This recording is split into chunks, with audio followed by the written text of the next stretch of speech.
Hello बच्चों, नमस्कार। स्वागत है आप सभी का कीरत स्टडी सेंटर में। आज हम पढ़ने वाले हैं कक्षा 9 गणित प्रश्नावली 1.1.2 हम पढ़ चुके हैं। 1.2 आज पढ़ेंगे। बिल्कुल डिटेल में स्टेप बाय स्टेप लेके चलेंगे। क्या लिखा? सत्य या असत्य, कारण सही बताओ। ये 3 ऑप्शन हमारे सामने दिए हुए, ये सत्य है या असत्य है, कारण सहित भी हमें बताना है। क्या दिया? पहला, प्रत्येक अपरिमेय संख्या एक वास्तविक संख्या होती है। प्रत्येक अपरिमेय संख्या वास्तविक संख्या होती है। सत्य है या असत्य? असत्य। हम प्रश्नावली 1.1 में आपको बता चुके कौन प्रमेय, अपरिमेय, प्राकृत संख्या, अप्राकृत सब हम आपको बता चुके हैं डिटेल में। 1.1 देखने के पहले देखना, उसके बाद ही 1.2 देखना। ऐसे संख्याएं होती हैं वास्तविक संख्या 2 प्रकार की होती हैं, प्रमेय दूसरी, नंबर 1, नंबर 2 अप्रमेय। प्रमेय और अप्रमेय। क्या दिया हुआ? प्रत्येक अप्रमेय, तो प्रत्येक अप्रमेय एक वास्तविक संख्या होती है। बिल्कुल होती है। जितनी भी अप्रमेय संख्याएं होती है वो निकली तो वास्तविक संख्याओं से ही है। तो क्या लिखेंगे हम लोग? सत्य। इसका कारण क्या लिखेंगे? लिखेंगे प्रत्येक वास्तविक संख्या प्रत्येक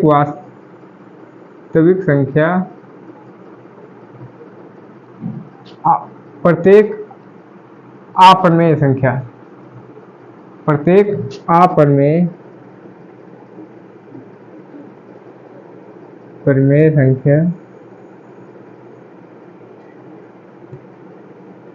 वास्तविक संख्या होती है। क्यों होती है ये हमने लिख दिया। जो वास्तविक संख्या 2 प्रकार, प्रमेय, अप्रमेय। तो प्रत्येक अप्रमेय वास्तविक संख्या से ही तो निकली है, तो प्रत्येक अप्रमेय संख्या वास्तविक संख्या होती है। दूसरा, संख्या रेखा का प्रयोग, संख्या रेखा का प्रत्येक बिंदु √m के रूप का होता है, जहां m एक प्राकृत संख्या है। जो हमारी संख्या रेखा होती है 1, 2, जो हमारी संख्या रेखा होती है इस पे प्रत्येक बिंदु जो है √m के रूप का होता है। तो बिल्कुल जैसे √2 का वो होता है, √3 का होता है। जैसे कोई मान लो -√5 है, इनको तो हम संख्या रेखा पर दर्शा सकते हैं, लेकिन ये ये कैसी संख्या है? एक काल्पनिक संख्या है, काल्पनिक। इसको हम संख्या रेखा पर दर्शा नहीं सकते, इसलिए कारण क्या हो जाएगा? असत्य हो जाएगा। असत्य। कारण क्या लिखेंगे? संख्या रेखा पर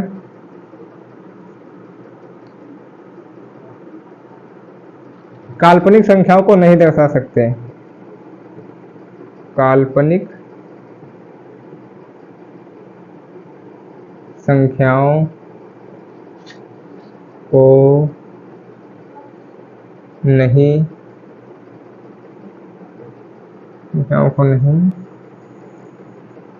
दर्शा सकते।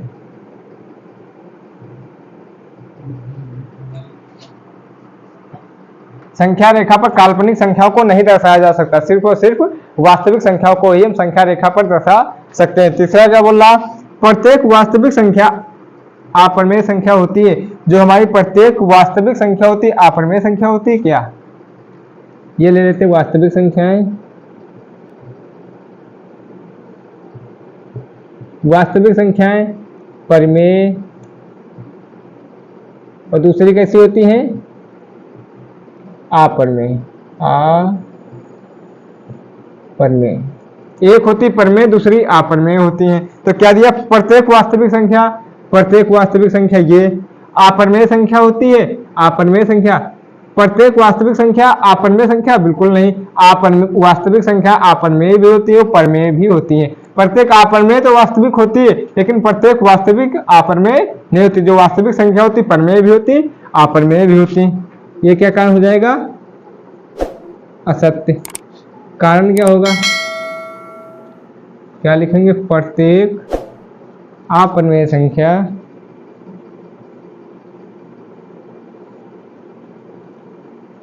वास्तविक संख्या नहीं होती। तो आप लोग समझ चुके होंगे। फिर एक बात देख लेते हैं, प्रत्येक अपरिमेय संख्या एक वास्तविक संख्या होती है। तो वास्तविक संख्याओं के अंतर्गत ही अपरिमेय, जितनी भी अपरिमेय होंगी वो भी वास्तविक होंगी, परिमेय भी वास्तविक होगी। जितनी अपरिमेय संख्या होती है वो सब वास्तविक होती है। तो सत्य है ये कारण मेरा, प्रत्येक अपरिमेय संख्या वास्तविक होती है। दूसरा क्या, संख्या रेखा का प्रत्येक बिंदु √m के रूप का होता, जहां m एक प्राकृत संख्या है। तो √2 को तो हम संख्या रेखा पर दर्शा सकते, 3 को दर्शा सकते, लेकिन -√5 एक काल्पनिक संख्या है, इसको हम संख्या रेखा पर नहीं दर्शा सकते। संख्या रेखा पर काल्पनिक संख्याओं को ही दर्शा सकते हैं, काल्पनिक संख्याओं को नहीं दर्शा सकते, सिर्फ और सिर्फ वास्तविक संख्याओं को ही दर्शा सकते। तीसरा क्या था, प्रत्येक वास्तविक संख्या अपरिमेय संख्या होती है। तो प्रत्येक वास्तविक संख्या अपरिमेय होती है, बिल्कुल नहीं, वास्तविक संख्या परिमेय भी होती है और अपरिमेय भी होती है। तो ये असत्य हो गया, प्रत्येक अपरिमेय संख्या वास्तविक संख्या होती है। अब चलते हैं अगले क्वेश्चन पे। क्वेश्चन नंबर 2 देखते हैं, क्या सभी धनात्मक पूर्णांकों के वर्गमूल अपरिमेय होते हैं? जितने भी धनात्मक पूर्णांक होते हैं क्या उनके वर्गमूल अपरिमेय होते हैं? तो बिल्कुल नहीं होते हैं। क्या लिखेंगे हम लोग, नहीं। फिर क्या क्वेश्चन बोला हमारा, यदि नहीं तो एक ऐसी संख्या का उदाहरण दो जो एक परिमेय संख्या है। कोई हमें एक ऐसी संख्या देनी है जो एक परिमेय संख्या होती है, कोई ले लो, जैसे √4, ये किसका वर्गमूल होता है, 2 का। ये एक परिमेय संख्या है, बिल्कुल है, इसके बटे में 1 लिख देते हैं। संख्या के बटे में 1 रखने से संख्या के मान में कोई परिवर्तन नहीं होता है। ये p हो जाएगा, ये q हो जाएगा। तो हमारी कैसी संख्या हो जाएगी, ये 2/1 p/q परिमेय संख्या हो जाएगी। √9 ले लो, √16, √25। 9 किसका, 3 का होता है, 3/1 हो जाएगी। 4 किसका होता है, 16, 4/1 हो जाएगी। 5, 5/1 हो जाएगी। ये हमारी कैसी संख्या है, परिमेय। हो गया सवाल। क्या सभी धनात्मक पूर्णांकों के वर्गमूल जो अपरिमेय होते हैं? तो बिल्कुल अपरिमेय नहीं होते, परिमेय भी होते। यदि नहीं तो संख्याओं का उदाहरण दो। हमें मैंने उदाहरण इतने दे दिए। p/q की संख्या में जो होती है उसे हम, ये 2 है, √4, 5, 9, कोई भी संख्या p/q के रूप में है तो परिमेय संख्या होती है। सारी संख्या हमारी कैसी है, परिमेय संख्या है। चलते क्वेश्चन नंबर 3 पे।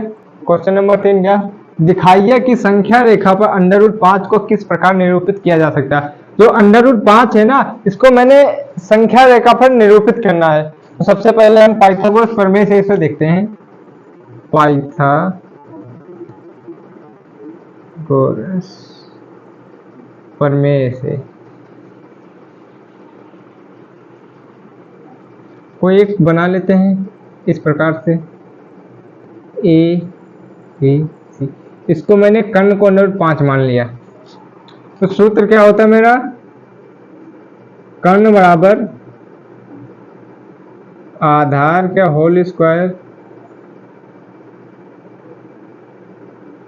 प्लस लंब का होल स्क्वायर, आधार का होल स्क्वायर प्लस लंब का। जो कर्ण होता है आधार और लंब के स्क्वायर के बराबर होता है। जब कर्ण मेरा 5 दे रखा है तब आधार 2 मान लेते हैं, कर्ण लंब को 1 मान लेते हैं, तभी तो हमारा ये √5 में आएगा। भाई 2 दूनी 4, 1 1 कम 1, इसे इसका क्या आएगा, 4 आएगा, प्लस इसका 1 आएगा, √5। तो √5 बराबर, तभी तो √5 आएगा, 5 बराबर आ गया। तो हमने एक संख्या रेखा खींचनी, 1 यहाँ पे 0, यहाँ पे 1, यहाँ पे 2, यहाँ पे 3, यहाँ पे -1। मुझे आधार क्या दे रखा है, 2 दे रखा, तो आधार 1, 2 तक हम लोग गए। लंब 1 दे रखा तो लंब 1 तक गए। अब यहां से मिलाते हुए हमने एक रेखा खींची थी अपने। अब इस रेखा से हम एक चाप ले लेंगे, ये चाप जहां तक जाएगी, इतनी चाप ले ली, यहाँ पे मैंने एक चाप लगाई, इसकी चाप यहां तक आएगी, ये चाप यहाँ पे काटेगी। हम वहां से एक सीधी रेखा खींच देंगे, ये हमारा 90 अंश का कोण बन जाएगा। तो यहाँ पे इसको ए दे देते हैं, इसको बी, इसको सी। ये मान जो होगा डी होगा, डी जो होगा वही √5 होगा। ये मेरा कर्ण होता, ये लंब होता, ये आधार होता। कर्ण ये, लंब ये, आधार ये हो जाएगा। फिर एक बार पूरा समझ लेते हैं। पाइथागोरस प्रमेय से कर्ण के बराबर आधार प्लस लंब का स्क्वायर होता है। ये √5 इधर दिया तो √5 इधर भी आना चाहिए। एक को मैंने √2 मान लिया, एक को √1 मान लिया। तो आधार 2 माना, आधार 2 माना, लंब 1, लंब 1, लाइन खींच दी। यहाँ से रख करके मैंने एक चाप खींच दी, वही √5 निरूपित हो गया। तो बच्चों आपको समझ में आया या नहीं आया, कमेंट में जरूर बताना। जो प्रश्न आपको ना समझ में आया हो कमेंट में बता देना, उसकी पुनः हम वीडियो बना देंगे बिल्कुल डिटेल में। चैनल को अधिक से अधिक शेयर करें, अपने दोस्तों के पास भेजें ताकि हर बच्चा हमारी क्लास पढ़ सके।